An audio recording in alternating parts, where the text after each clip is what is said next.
Бұл Ринат Әуелтайдың отадан кейінгі жағдайы. Жараның ауырлығы айтпаса да көрініп тұр. Жантүршігерлік суреттерді бүлдіршіннің анасы әдейі түсіріп алыпты. Ол мұны көпшіліктің көргенін қалайды. Әсіресе қалалық әкімдік назар аударса дейді күйініп. Бұл жолда, мысалы, мен балам просто қолы да Құдай апқалды аман қалып.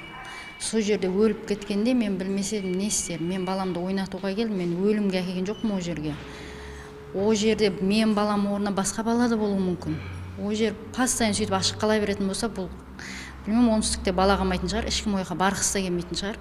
Бұл жағдай ел арасында қызу талқыға түсті. Балалардың тағдырына бейжай қарамайтын тұрғындар саябақтар мен көшелерде ашық жатқан тоқ көздері туралы арнамызға хабарлаған. Мәселен, электр бағанасындағы мына сымдар жерге сүйретіліп жатыр. Онда ток бар ма, жоқ па белгісіз. Мұны кез келген ойын баласы ұстап қалуы әбден мүмкін. Осыған ұқсас жағдайды металлургтер паркінен де кезіктіруге болады.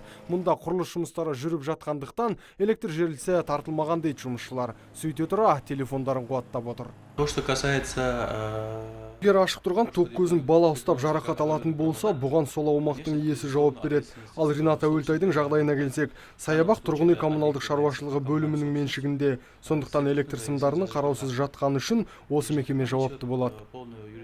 Жауапты бола тұра тұрғын үй коммуналдық шаруашылығы бөліміндегілер Ринат Әуелтайдың жағдайын сұрамапты. Балаға қарамадың деп жәбірленушінің анасын жазғырған шенділер кешірім сұрау үшін қарапайым электрикті жіберіпті.